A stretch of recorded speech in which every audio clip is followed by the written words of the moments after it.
All right. Well, we have a nice collection of poetry today, all from women. Yes.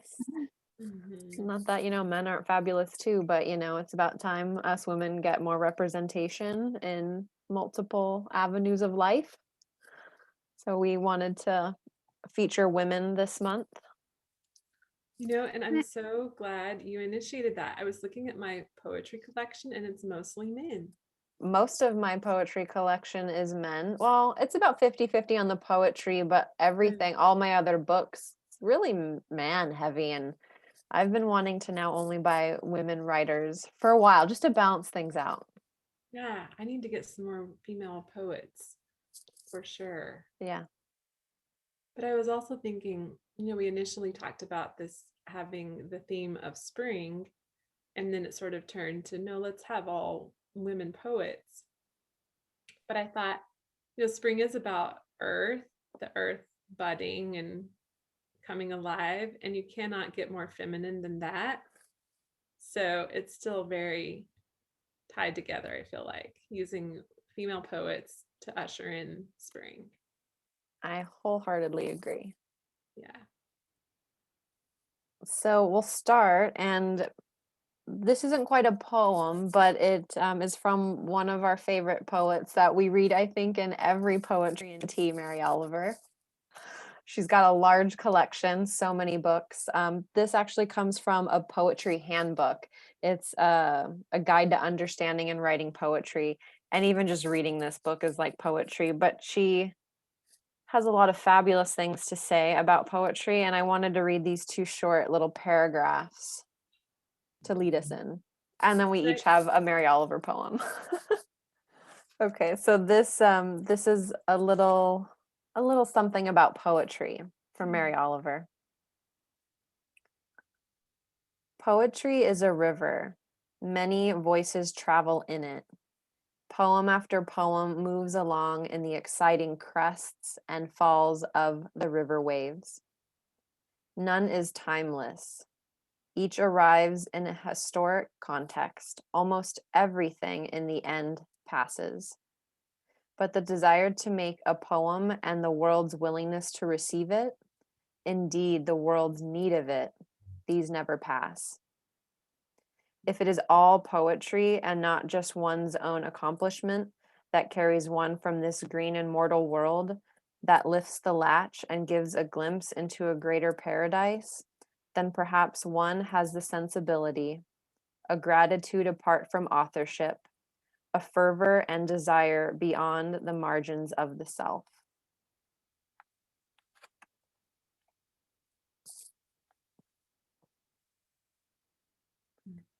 And we have two Mary Oliver poems. Would you like to read yours first?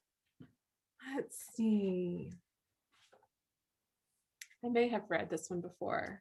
I honestly can't remember when something's familiar to me, if it's just because I've read it and loved it, or if I've read it out loud. But this one is I Go Down to the Shore. Do you know it? I don't know. Let's get it started, maybe. I Yeah. do. Not by the title. Okay.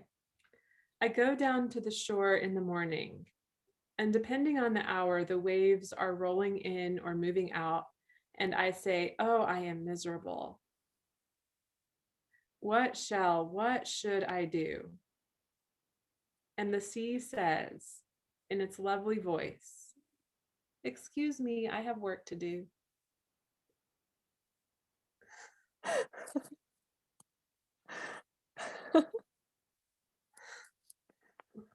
My Mary Oliver has a tree in it. Of course, mine would have the ocean and yours would have a tree. This one's from her collection, A Thousand Mornings.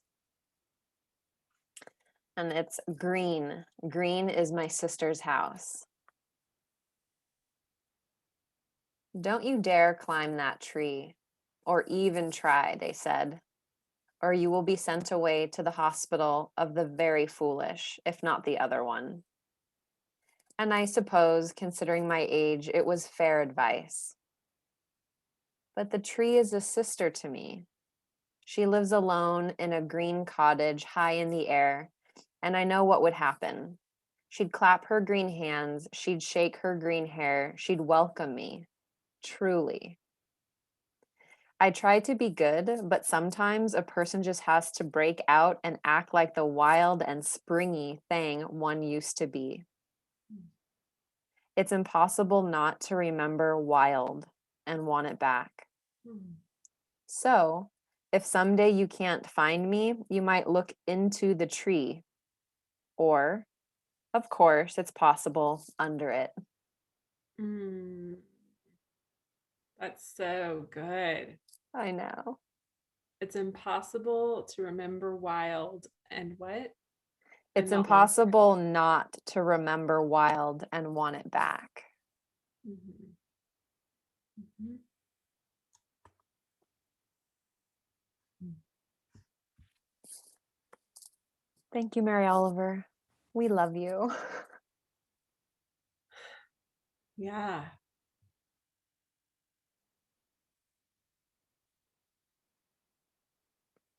Who's next? Well, I know we share another author, but I'm feeling maybe we should leave her for the end. Okay. Naomi. Hmm.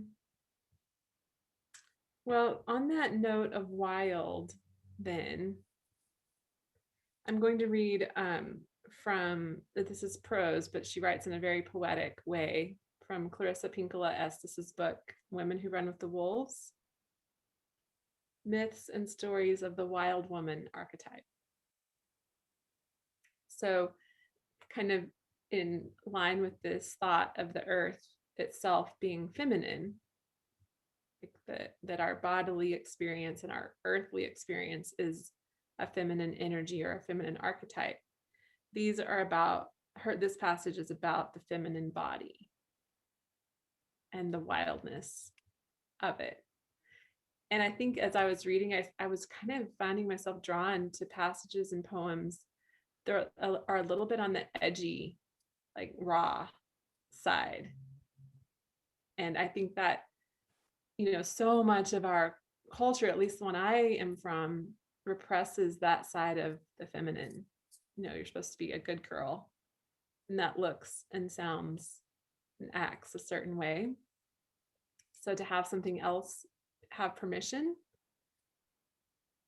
can really feel free and scary at the same time.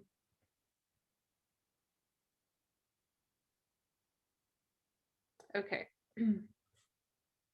I had two watershed experiences when I was in my early 20s, experiences that went against everything I had been taught about body up to then. While at a women's week-long gathering and a night at the fire near the hot springs, I saw a naked woman of about 35, her breasts emptied out by childbearing, her belly striated from birthing children. I was very young, and I remember feeling sorry for the assaults on her fair and thin skin. Someone was playing maracas and drums, and she began to dance. Her hair, her breasts, her skin, her limbs, all moving in different directions. How beautiful she was, how vital. Her grace was heartbreaking.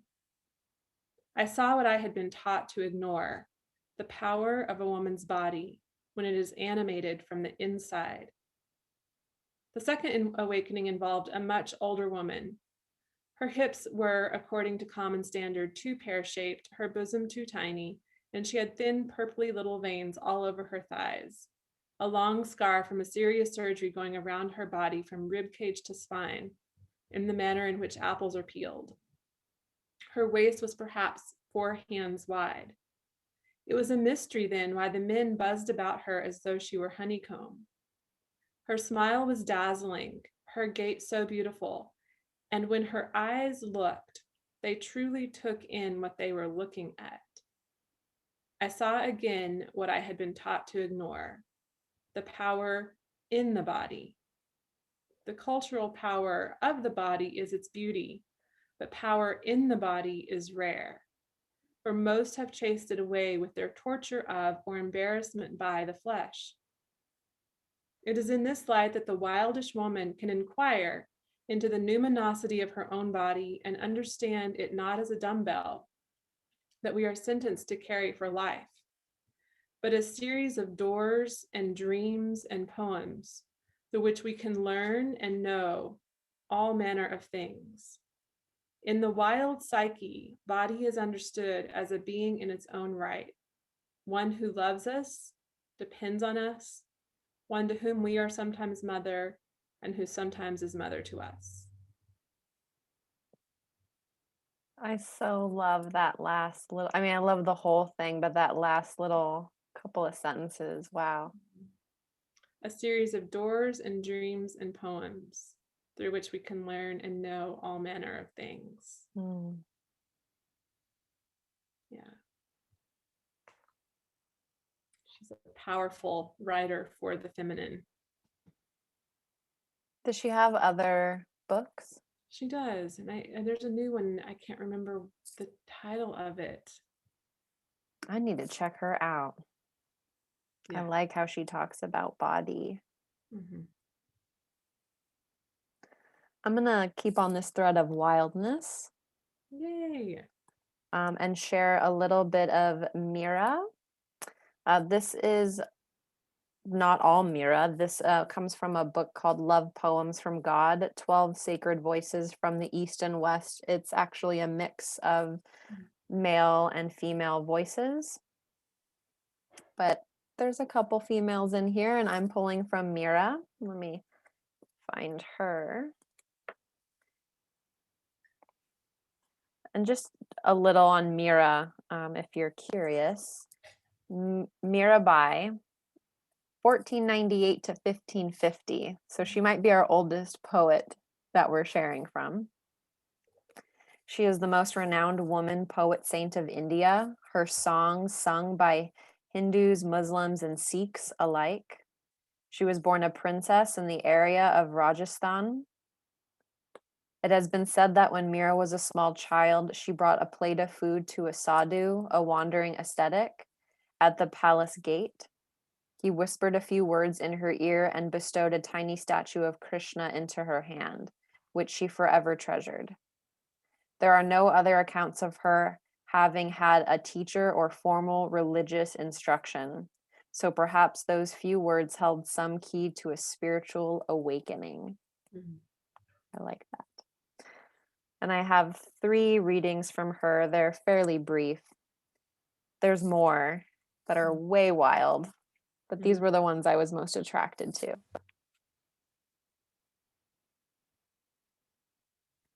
So this is called 100 Objects Close By. Mm-hmm. I know a cure for sadness. Let your hands touch something that makes your eyes smile. I bet there are 100 objects close by that can do that. Look at beauty's gift to us. Her power is so great, she enlivens the earth, the sky, our soul. Mm-hmm.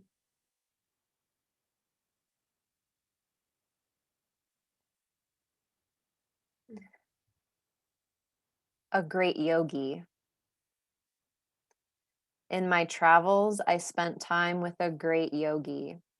Once he said to me, become so still, you hear the blood flowing through your veins.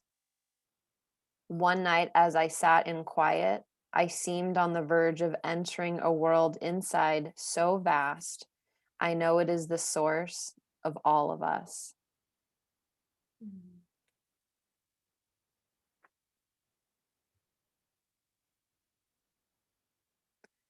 And this last one from Mira is I write of that journey. I remember how my mother would hold me. I would look up at her sometimes and see her weep. I understand now what was happening. Love so strong, a force, it broke the cage. And she disappeared from everything for a blessed moment. All actions have evolved from the taste of flight. The hope of freedom moves our cells and limbs. Unable to live on the earth, Mira ventured out alone in the sky. I write of that journey of becoming as free as God. Don't forget love. It will bring all the madness you need to unfurl yourself across the universe.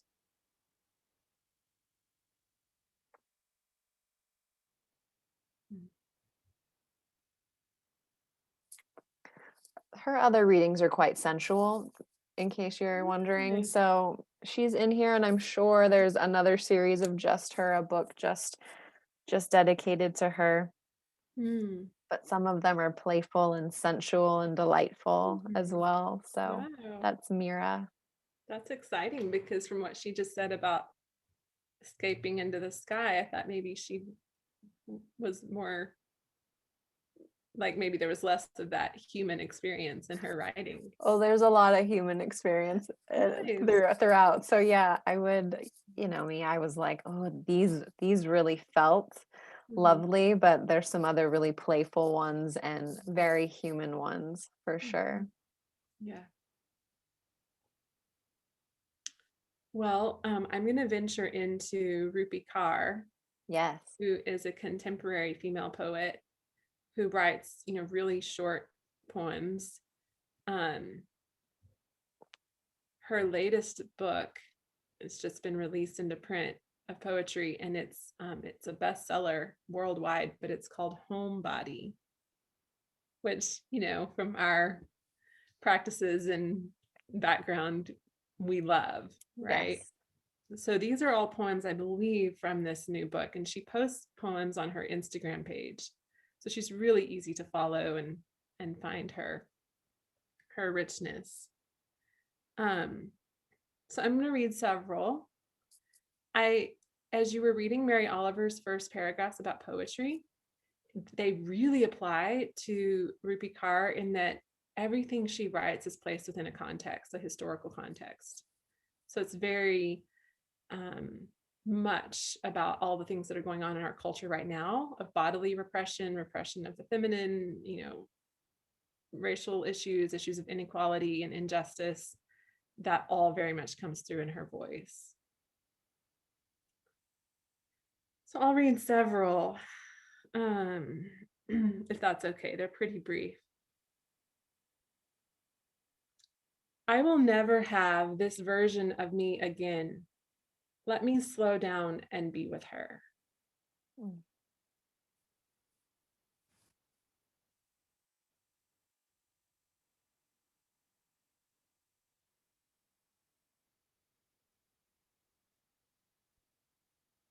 We think we are lost, while our fuller, found, and complete selves are somewhere in the future. We get on our hands and knees thinking self improvement will help us reach them. But this finding ourselves bullshit is never going to end. I'm tired of putting off living until I have more information on who I am. I'm a new person every month, always becoming and unbecoming, only to become again. Our fuller selves are not off in the future, they're right here, in the only moment that exists. I don't need fixing. I will be searching for answers my whole life, not because I'm a half formed thing, but because I'm brilliant enough to keep growing. Everything necessary to live a vivid life exists in me already.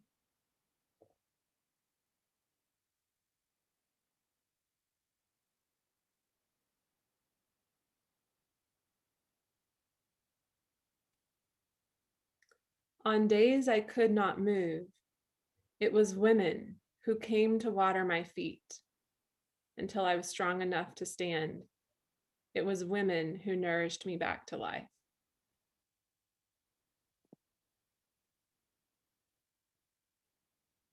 The way we rise from every sorrow in life is the most gorgeous thing I've seen.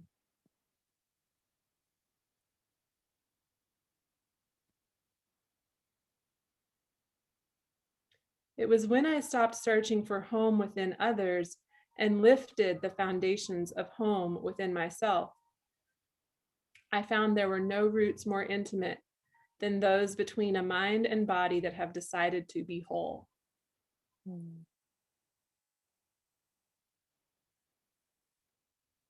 Yeah. She's potent.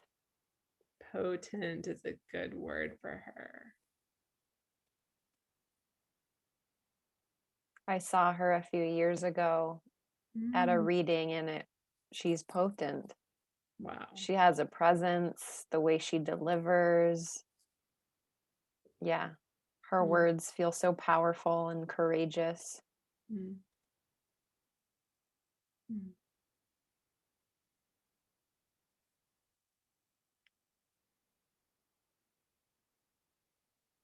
So I have two beauties I'd like to share. This is a relatively new poet for me. I was looking around specifically for some juicy things, and I came across a poet called Nikki Giovanni, formerly born Yolanda Cornelia Nikki Giovanni, but she goes by Nikki Giovanni. Born in 1943 in Tennessee. She has a bachelor's of art degree and has done graduate programs at University of PA and Columbia University. She's written numerous child's books and poetry collections, and she reflects on the African American identity. She's also a lung cancer survivor and has many honorable degrees and many keys to many cities. So I feel that this woman is quite courageous. She was the first recipient of the Rosa Parks Women of Courage Award, Mm. and she's currently a teacher at Virginia Tech. So I'm going to read two poems. Ooh, I don't know which one I want to start with. Let's start with A Journey. That sounds nice. It's a journey that I propose. I'm not the guide, nor technical assistant. I will be your fellow passenger. Though the rail has been ridden, winter clouds cover autumn's exuberant quilt, we must provide our own guideposts. I have heard from previous visitors the road washes out sometimes, and passengers are compelled to continue groping or turn back. I am not afraid. I am not afraid of rough spots or lonely times. I don't fear. The success of this endeavor, I am raw in a space not to be discovered, but invented. I promise you nothing. I accept your promise. Of the same, we are simply riding a wave that may carry or crash. It's a journey, and I want to go.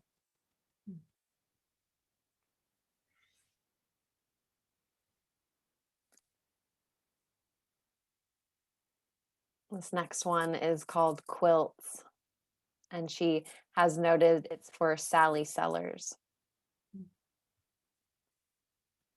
I cried the first couple times I read this, so we'll see how it goes this time. Like a fading piece of cloth, I am a failure. No longer do I cover tables filled with food and laughter. My seams are frayed, my hems falling, my strength no longer able to hold the hot and cold.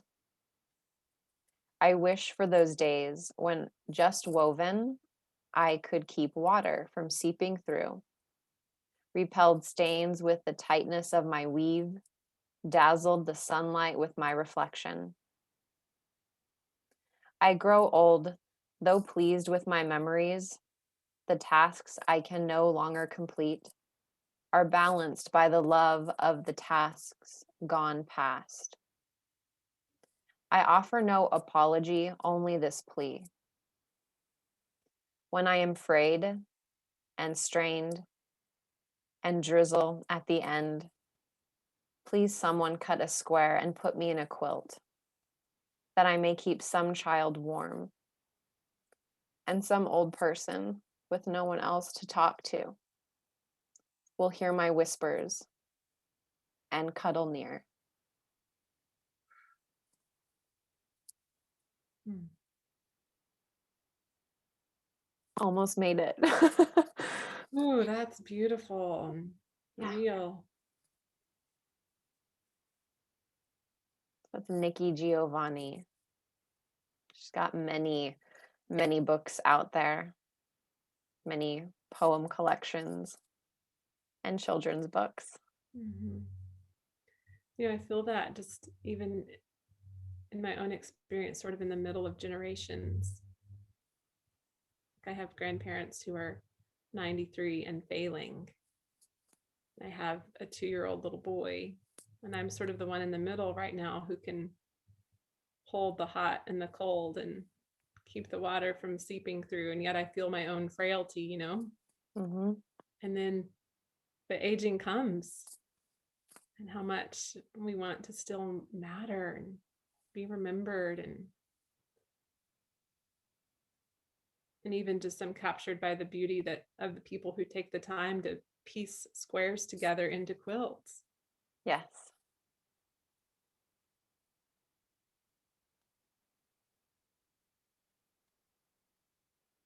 So things get remembered.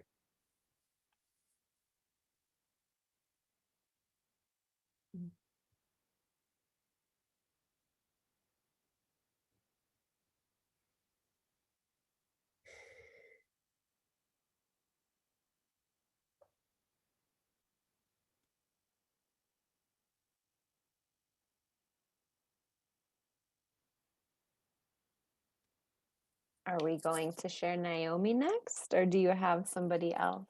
Oh, I have one more I want to share before Naomi. Yes, let's do that. Okay. So this is actually a local West Texas female poet who's a friend of mine. Representing I local. know. Yay. Not a super close friend, but she's come to my yoga classes a lot, and we end up in the same friend group occasionally. And I didn't realize until she started posting on Facebook what a brilliant poet she is. The way she weaves words together and the images that they evoke. So, sort of in line with this thing of the generations, this one's called Mothers, Myself, and I. Her name is Annie Jones, which I just love. It's such a sweet, practical name. Annie Jones. And she's a mother, but I feel like this poem is also for all of us who have mothers, not just for those of us who are mothers. Mothers, myself, and I. When I hear myself speak in her voice, the habit of hearing household chores too easily takes over. Vacuums and paring knives, the need to be presentable, and exhaustion. At whom is it pointed anyway? The knifing gaze, flaw finding even in the dark, if not me, just as I am the one speaking so accusingly. And when I listen in, within the indoor rustlings of crisp folded sheets and special occasion cloth napkins, there is a moan, low and plaintive, of imprisoned hope and longing for the undoomed love free of house shadows, wild and rooted and soaring. And there's no telling to whom it belongs, unless maybe to all of us. Mothers in a beaded line back to the first womb, where being held and holding were one and the same. I can almost see, touchingly remember the writing on the womb wall, patterning instructions. How, if I let go of my old ideas of her, my voice can reverberate with the memory, flesh embedded of them all, and with it there is choosing to sing myself lullabies and love songs, crow warning calls and quick returns, breathing deep whatever air, dusty and arid or mossy with fog, because now in remembering, there's choosing, and in that, bodily knowing, and the choice to go on as myself. Mm.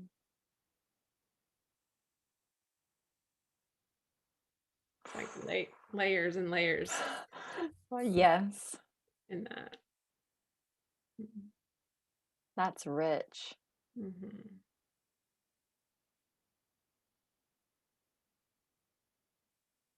I want to hear more from Annie. Right?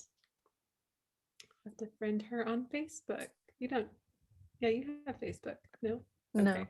Does she is she publishing anything soon or have a little I keep collection? seeing, I've seen just recently some requests for her to do so. So she Send hasn't her a yet. request from me. Okay. I would Yeah. love to have a little collection of her. Yeah. Read and reread. Hmm. Hmm. Okay, Naomi. So this is fun. We realized we picked a poet that we've never read together, or shared or talked about, and we both have a couple of. I have two. I think you have one poem Mhm. from her. I have a little bit of information I'd like to share about her, just to, highlight. So Naomi, and tell me if I'm saying this wrong. Shahab. That sounds way better than how I was saying it in my head. Thank you. So Naomi was born in 1952 to a Palestinian father and American mother. She lived in Palestine, Old City of Jerusalem, San Antonio, Texas. So she's had a very rich experience, I'd imagine, living in different cultures and climates. She is an author of numerous books and poems, several books of poetry and fiction for children as well. She gives voice to her experience as an Arab American through poems about heritage and peace that overflow with a humanitarian spirit. So no wonder why we are attracted to her. So I'll start off and then we'll dance back and forth. Let's see. I'd like to start with two countries. Skin remembers how long the years grow when skin is not touched. A gray tunnel of singleness, feather lost from the tail of a bird, swirling onto a step, swept away by someone who never saw it was a feather. Skin ate, walked, slept by itself, knew how to raise a see you later hand. But skin felt it was never seen, never known as a land on the map. Nose like a city, hip like a city, gleaming dome of the mosque and the 100 corridors of cinnamon and rope. Skin had hope. That's what skin does. Heals over the scarred place, makes a road. Love means you breathe in two countries, and skin remembers silk, spiny grass, deep in the pocket that is skin's secret own.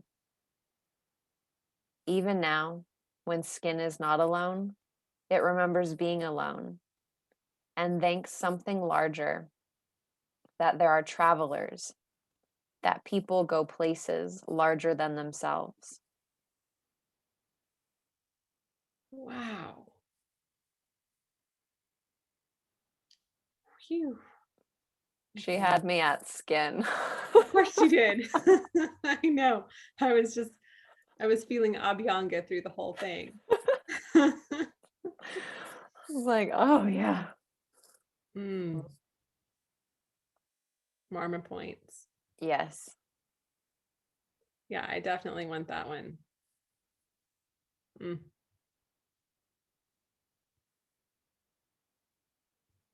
Well, the one I found and shows of hers is called Kindness. And evidently it's one of her most loved or most well known poems. I think I have read it before, but it was fresh. Before you know what kindness really is, you must lose things. Feel the future dissolve in a moment, like salt in a weakened broth.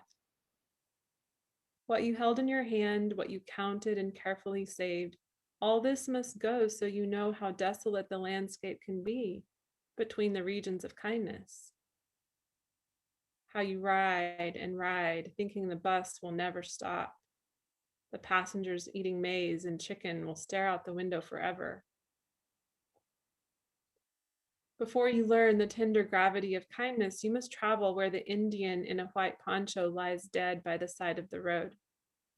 You must see how this could be you, how he too was someone who journeyed through the night with plans and the simple breath that kept him alive. Before you know kindness as the deepest thing inside, you must know sorrow as the other deepest thing. You must wake up with sorrow. You must speak to it till your voice catches the thread of all sorrows and you see the size of the cloth. Then it is only kindness that makes sense anymore. Only kindness that ties your shoes and sends you out into the day to gaze at bread. Only kindness that raises its head from the crowd of the world to say, "It is I you have been looking for," and then goes with you everywhere like a shadow or a friend.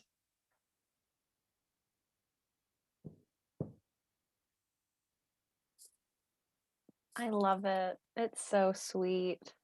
Mm-hmm. And And real. I love that connection with the sorrow too. Mm-hmm.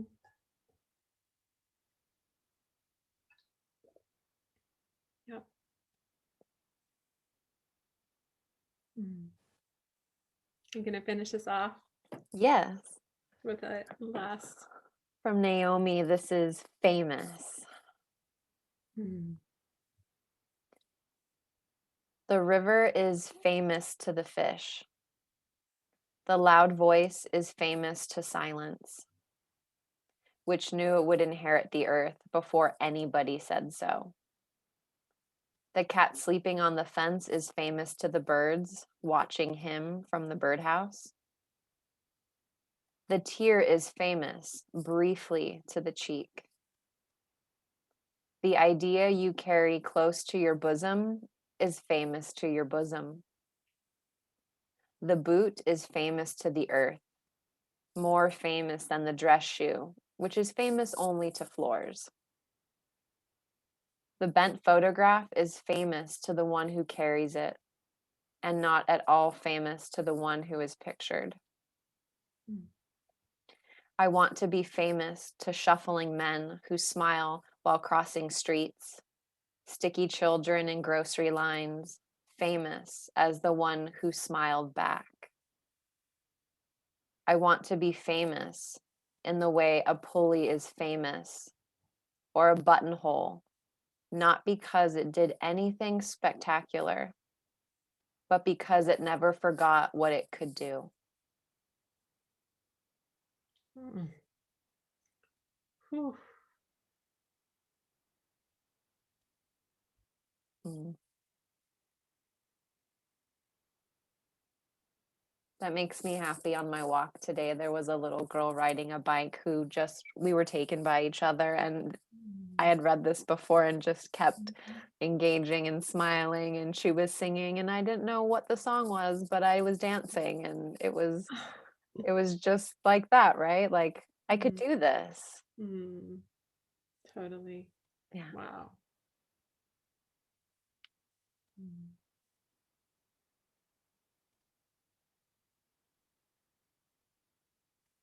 So much honor and gratitude and appreciation for these voices of women. Spoken in this 45 minutes by you and I. Yes. So, women. Yeah. And I'll put together a list. So if those that are watching are curious and want to look deeper and look into these poets and authors, it'll be in our notes. So everything that we've read today, there'll be some notation and you can add to your collection. Yeah. Listen and read again. Mhm. It's good to be back sharing poetry together. Yes. Yes, it is.